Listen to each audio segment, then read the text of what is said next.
Deuxième partie de l'Africa Newsroom. Nous sommes toujours avec Émile Boyogueno, sociologue et historien. Oumar Diop, consultant en finance. Emmanuel Dupuy, président de l'Institut Prospective et Sécurité en Europe, professeur associé à l'Université Paris-Sud. Nous parlions donc de cette candidature du président Abdelaziz Bouteflika en Algérie. Elle n'a pas encore été confirmée, sans doute dans les prochains jours par le FLN et peut-être par le président lui-même, Oumar Diop. Est-ce que cette focalisation du parti autour du président Bouteflika, ce n'est pas aussi l'échec du FLN à faire émerger un candidat naturel? Ben écoutez, on parle de la candidature au conditionnel, mais je pense qu'on peut le parler dès à présent, parce que ça, c'est une stratégie bien claire qui consiste à faire croire aux gens que petit à petit, il va être candidat. Moi, je pense qu'il sera candidat. Ce que je veux juste, je comprends bien votre question, mais ce que je veux souligner, c'est qu'en Afrique, il faut que nous sortions de cette sorte de sacralisation du pouvoir, où quelqu'un, quand il arrive au pouvoir, il se maintient pendant des années. Ça fait 19 ans, 20 ans qu'il est au pouvoir. C'est quelqu'un qui est un héros national, avec la libération de l'Algérie, avec tout ce qu'il a fait. Ce qu'il mérite, c'est du repos. Je soulignais tout à l'heure aux États-Unis, quand quelqu'un échoue à l'élection présidentielle, les prochaines élections, il se présente. De ce point de vue, ils n'ont rien à nous apprendre. Avec ce qui se passe actuellement, côté-là, les États-Unis n'ont plus rien. On a le même problème au RDC, on a le même problème au Cameroun. On a essayé au Sénégal également de nous imposer son fils, ça n'a pas marché. Donc c'est un problème qui est beaucoup plus général. Ça, je le répète tout à l'heure, c'est un problème spécifiquement africain. Et ça, il faut que nous sortions de cela, parce que c'est tout simplement pathétique, comme je viens de le dire tout à l'heure. Alors peut-être toujours autour de cette question de la candidature du président Abdelaziz Bouteflika, on va peut-être réentendre Faisal Metaoui du journal algérien Al Watan. Le FLN a toujours soutenu le Bouteflika, le président Bouteflika. Il est son président d'honneur depuis du moins 2004, parce qu'en 2004, il y avait la grande division au sein de ce parti, qui est le vieux parti du pays, qui est le parti qui historiquement a libéré l'Algérie, qui reste l'un des plus vieux partis en continent africain, dans le continent africain, et donc il a toujours soutenu cette idée. En 2004, il y avait une division entre Ali Benflis, qui est l'ancien Premier ministre et qui est devenu rival du président Bouteflika lors des élections de 2004 et en 2014, et le président lui-même qui a été toujours un militant de ce parti. Et tant que c'est le président en poste reste en poste, le FLN a toujours soutenu le président qui est en exercice. Il ne soutient jamais un autre candidat en dehors du cercle de ce qu'on peut appeler en Algérie la famille révolutionnaire, ou ceux qui avaient contribué d'une manière ou d'une autre à la guerre de libération nationale dans les années 50 du siècle dernier. Alors, une candidature, mais avec quel bilan? Est-ce que finalement, ça sera encore peut-être comme les autres campagnes, à savoir se baser sur le bilan, en tout cas avec l'arrivée au pouvoir en 99, donc au sortir des années noires, et on voit encore quand même que les Algériens ont encore ce traumatisme de ces années-là. C'est une donnée sur laquelle le parti continue de s'appuyer, Emmanuel Dupuy. Oui, bien sûr, et à juste titre, si j'ose dire. Un attentat s'est produit aujourd'hui à Tunis. Il y a eu un certain nombre d'autres attaques en Algérie. Rappelons-nous l'attaque d'In Amenas en 2013, dans la foulée de l'intervention française au Mali. Il y a une réalité qui est celle d'un contexte stratégique, un contexte sécuritaire, qui, sans doute exagérément, est utilisé par les partis politiques pour dire qu'on est dans une situation d'exception. Il n'y a pas de loi, comment dire, il y a une loi antiterroriste, mais il n'y a pas de mesures spécifiques liées à cette question, car bien évidemment, on est descendu d'une certaine façon par rapport à le bilan tout à fait dramatique des années 90. Mais il y a sans doute un autre élément qu'on oublie, c'est ce qu'on appelle le syndrome hollandais. Le pays dépend quasi uniquement de l'extraction pétrolière et de l'extraction gazière, à un moment où tous les pays africains pensent à la manière la plus inclusive de développer des activités touristiques. Prenons l'exemple, comparaison n'est pas raison, mais entre l'Algérie et le Maroc a décidé, parce qu'elle n'avait pas de pétrole mais du phosphate, de diversifier ses activités, alors que l'Algérie n'a pas du tout diversifié ses activités touristiques.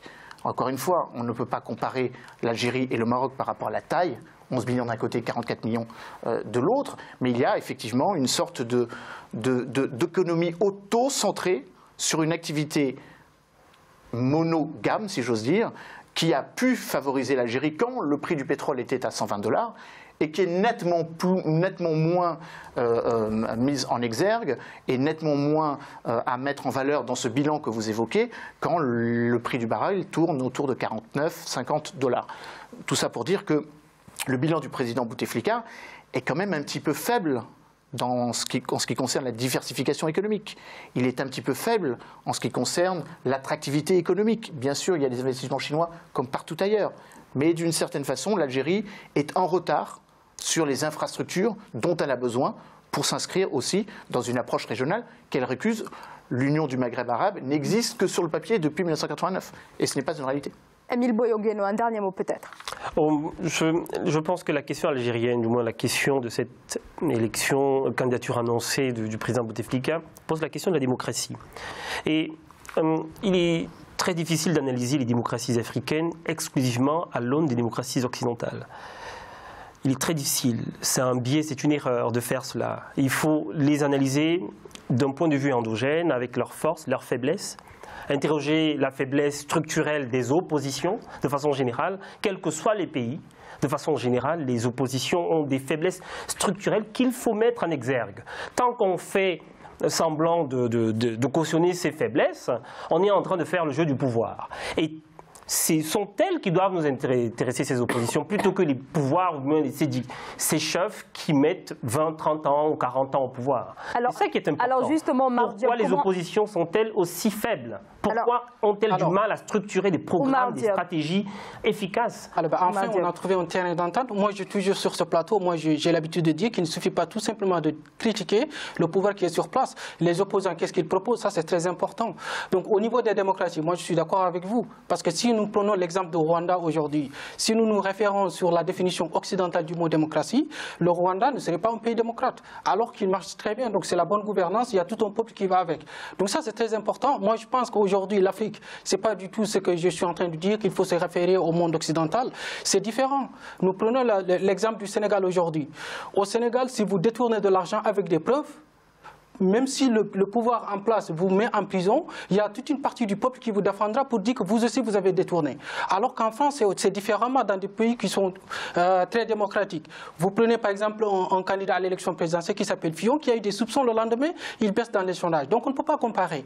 Donc à côté, on a des peuples qui sont extrêmement différents. Moi, c'est pas ça ce que je veux souligner. Ce que je veux souligner, c'est qu'aujourd'hui, en Algérie, la situation aujourd'hui qui se pose, on ne doit pas profiter de la situation d'un vieillard qui est là pour se maintenir au pouvoir.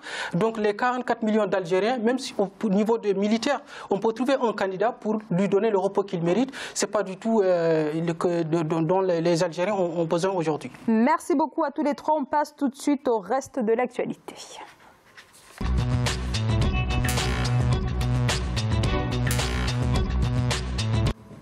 Alors certains interprètent cette volonté de réflexion comme un volte-face. Alors il s'agit bien sûr du Nigeria qui souhaite étudier davantage son intérêt à adhérer à la zone de libre-échange continentale. Le chef de l'État Muhammadu Buhari souhaite une véritable préparation en amont pour cette zone de libre-échange lancée en mars et dont l'effectivité est attendue en 2019. Le Nigeria veut donc étudier la question de plus près. Un comité spécial chargé d'évaluer l'impact de l'adhésion de la première puissance économique du continent vient justement d'être mise en place au Nigeria. Mathilda Diaby. Le président nigérian Muhammadu Buhari n'est toujours pas décidé à signer le projet de création d'une zone de libre-échange continentale africaine. Adopté le 21 mars 2018, cet accord prévoit la suppression des barrières douanières entre les pays membres. La zone de libre-échange doit définir le cadre dans lequel le secteur privé peut évoluer. La zone de libre-échange est faite aujourd'hui principalement pour le secteur privé. En rétablissant les équilibres en fait entre l'influence des sociétés étrangères par rapport à l'influence des sociétés africaines, on donne une opportunité aux sociétés africaines de pouvoir s'investir et de pouvoir se développer. De l'avis de certains experts, l'instauration d'une zone de libre-échange pourrait présenter des risques pour l'économie des pays membres. L'une des raisons pour lesquelles le président Buhari se veut prudent. Il estime qu'il est d'abord prioritaire de rendre les économies nationales plus compétitives avant de promouvoir l'intégration africaine. Notre vision pour le commerce intra-africain, c'est la libre circulation des produits made in Africa. Cela signifie que les biens et les services doivent avoir un contenu africain significatif en termes de matières premières et de valeur ajoutée. Lundi 22 octobre 2018, le président Muhammadu Buhari a procédé à l'installation d'un comité ministériel de haut niveau chargé d'évaluer l'impact de l'accord de libre-échange sur l'économie de son pays et de proposer des mesures en vue d'une éventuelle adhésion. Un signal rassurant sans doute pour les défenseurs de la future plateforme économique et commerciale continentale. Alors, réticence donc du Nigeria pour le président Muhammadu Buhari. Avant de rendre effective l'accord de libre-échange, il faudrait promouvoir d'abord la compétitivité des économies et renforcer l'intégration des marchés. Oumar Diop, vous comprenez ces réticences du Nigeria, notamment du président Buhari? Oui, je les comprends parce que tout simplement le Nigeria c'est 67% de l'économie de la CEDEAO. Donc c'est un énorme marché, donc je peux comprendre parfaitement qu'il y ait des réticences par rapport à cela. Je suis totalement d'accord avec lui quand il dit qu'il faut que nos économies nationales soient compétitives avant qu'ils s'ouvrent sur le marché. Donc il s'agit de mutualiser des efforts, mais il faut savoir que chacun gagne. Donc c'est tout à fait légitime que chacun se pose la question. Mais en même temps, moi je recommanderais très sincèrement de voir ce libre-échange comme étant une opportunité. Parce que le Nigeria aujourd'hui, c'est un potentiel économique énorme, donc c'est avec un capital humain important. Donc ils peuvent être un hub, notamment sur le commerce africain, essayer de produire au Nigeria et le vendre sur les autres pays. Donc je pense que ça peut être une solution, en tout cas une bonne occasion pour eux. Et c'est très important aussi, ça peut être historique pour l'Afrique. Parce qu'aujourd'hui, l'Afrique, si nous on a des chocs au niveau international, l'Afrique n'est pas impactée. Donc ça veut dire qu'au niveau du commerce, on ne fait pas partie du monde. Vous prenez l'Inde aujourd'hui, si tous les pays africains sont rassemblés, donc ils portent une seule voix. Au niveau de l'OMC, on peut avoir une voix qui est semblable à celle de l'Inde. Et quand on sait ce que vaut l'Inde aujourd'hui dans le monde, donc c'est très important, ça devrait aiguiser les appétits. L'Afrique est réunie aujourd'hui avec ce libre-échange, c'est plus de 3 000 milliards de dollars, donc c'est pas rien. Donc je pense qu'on peut essayer de mutualiser ces efforts-là. La voix de l'Afrique unie pèse beaucoup plus que quand les pays africains ils vont divisément. Emmanuel Dupuis. Alors le Nigeria ne dit pas non, hein. C'est pas non, voilà. Non, ils disent pas non, mais ils sont réticents. Donc ils sont réticents, ils souhaitent. Alors, je me dis que s'ils ont lancé un comité, c'est que c'est pas tout à fait un non. Moi, je peux comprendre les réticences quand on sait que l'économie nigériane, c'est 67% de la CEDEAO, donc c'est tout à fait légitime. Alors, qu'est-ce que le Nigeria peut gagner dans cette zone de libre-échange? Qu'est-ce que le président Buhari peut gagner? D'abord, il faut rappeler qu'on s'approche d'un scrutin présidentiel. Présidentiel en 2020. De montrer qu'en tant que double président de la CEDEAO, depuis le 31 juillet dernier, et président de son pays jusqu'en février 2019, il faut montrer qu'il n'y a pas que le président Paul Kagame, président exercice de l'Union africaine, jusqu'à la fin de l'année. Donc il y a un petit peu un jeu aussi de représentativité de celui qui porte la voix africaine. Vous disiez, dans les instances internationales, on voit beaucoup M. Kagame, un petit peu moins M. Buhari. Et pourtant, vous avez raison, la CEDEAO, c'est une économie de 700 milliards de dollars si on agglomère les 15 économies, ce qui équivaut à peu près au PIB de la Suisse et qui dépasse le PIB de la Turquie. Donc c'est un poids économique. On dit d'ailleurs que si on associe les 15 économies, on est à la 16e puissance économique, donc on rentre dans le G20.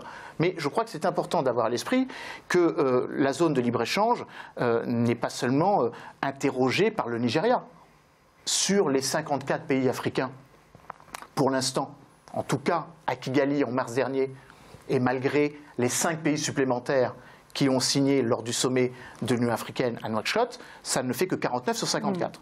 Et puis, pour l'instant, il n'y a que 4 pays qui l'ont ratifié. Le Nigeria, bien sûr, le Niger, le Kenya et le Ghana.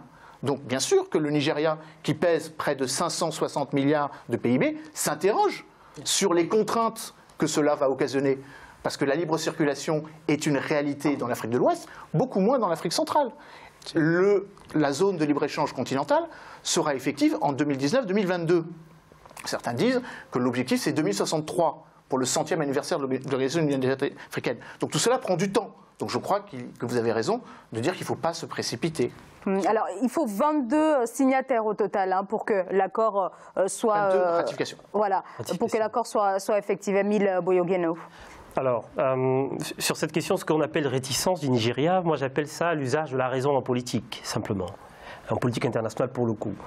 Pour une fois qu'un gouvernant, du moins ouvertement et de la façon la plus publique possible, décide d'examiner, de mettre sur pied un comité d'experts pour examiner un accord, on trouve à redire Mais je ne sais pas, enfin, on marche sur la tête. C'est simplement l'usage de la raison en gestion publique. Ce monsieur décide, ce président décide qu'avant d'engager son peuple dans quelque chose dont il pourra être difficile de sortir plus tard, il décide d'examiner cela de façon rationnelle. Qu'est-ce qu'on y gagne? Contrairement aux autres qui ont signé, on se demande sur la base de quoi. Moi, plutôt que d'interroger le Nigérien sur ses réticences, ou du moins sur l'usage de sa raison, je me demande sur la base de quoi est-ce que les autres ont signé. Les autres États qui sont engagés, enfin, qui ont signé, qui n'ont pas encore ratifié, sur la base de quoi est-ce qu'ils ont signé? Ont-ils examiné ce texte comme il fallait? Ça, c'est une question qui doit être posée pour plusieurs raisons. Quand on regarde le fonctionnement des zones de libre-échange sous-régionales, quand on regarde en Afrique centrale, on regarde comment cette sous-région au niveau de libre-échange est absolument nulle. Quand on regarde la zone CEDEAO, quand on se rend compte que c'est seulement en 2015 qu'on a pu trouver le tarif extérieur pour l'import, dire que seulement en 2015, on est en 2018, ça fait seulement 3 ans qu'on a pu trouver un tarif, que les États de la CEDEAO ont pu trouver un tarif commun, on doit s'interroger sur... On doit apprécier déjà l'usage de la raison là, et puis se dire, ok, on a des difficultés au niveau des différentes à l'Est, en Afrique australe. On a évoqué tout à l'heure, en parlant de la question algérienne, on a évoqué le cas du fonctionnement du marché du Maghreb, l'Union du Maghreb. On se rend compte qu'il y a des difficultés de fonctionnement déjà à l'intérieur de ces sous-régions. Alors, est-ce qu'on n'est pas en train d'ajouter des difficultés à d'autres difficultés? Voilà la vraie question qui se pose. Et comment est-ce que cette nouvelle zone de libre-échange n'est pas une superposition de difficultés à d'autres difficultés? Non, mais moi je pense que déjà pour le Niger, en tout cas le Nigeria c'est très bien parti, c'est tout à fait noble et normal qu'il se pose ces questions. Mais en même temps, moi je pense qu'aussi il faut des compromis pour l'émergence de l'Afrique. L'exemple de la France, quand il s'agit d'adopter ou non la Roumanie, elle est là. Donc la France a fait des compromis. Donc pour l'Afrique, je pense qu'aussi il faut ces compromis. Pas au risque de son économie. Oui, on peut bien comprendre. Moi je pense qu'il faut ces compromis-là et essayer de mutualiser les efforts parce que l'émergence passera d'abord par le libre-échange. On est toujours pressé, ça vous avez tout à fait raison, de signer des accords qui viennent de l'autre. Récemment, on a créé G5. Moi, tu sais, tous ces trucs de co-développement, moi, j'y crois pas. Pour la simple raison, c'est toujours une idée qu'on recycle année après année pour faire croire aux Africains qu'il y a donnant-donnant, alors qu'en réalité, non. Si aujourd'hui, tous ces gens-là, ils veulent aider l'Afrique, c'est très simple. Il faut faire comme les Chinois sont en train de faire. Il faut investir dans les infrastructures, il faut investir dans les commerces, et les Chinois sont en train de le faire. Alors, l'investissement chinois pose également problème. À quel prix, cher monsieur Diop? À quel prix? Pas de problème. Au contraire, ça profite aux Africains. Moi, je pense que c'est très important. Il faut rendre quand même... on devrait applaudir aux Chinois qui viennent investir en Afrique. C'est très important. Donc, ils font beaucoup mieux que d'autres gens qui viennent nous imposer des S5. Ça ne sert à rien. Donc, je pense que la Chine, en l'espace de 6 ans, est passée du 6e au premier investisseur en Afrique. Donc, ça, c'est très important. Donc, je pense que pour le commerce africain, c'est important. Au lieu qu'on crée des colloques ou des forums partout, c'est pas du tout ce qui fait avancer l'Afrique. Alors, on continue d'en parler juste après cette courte pause. À tout de suite.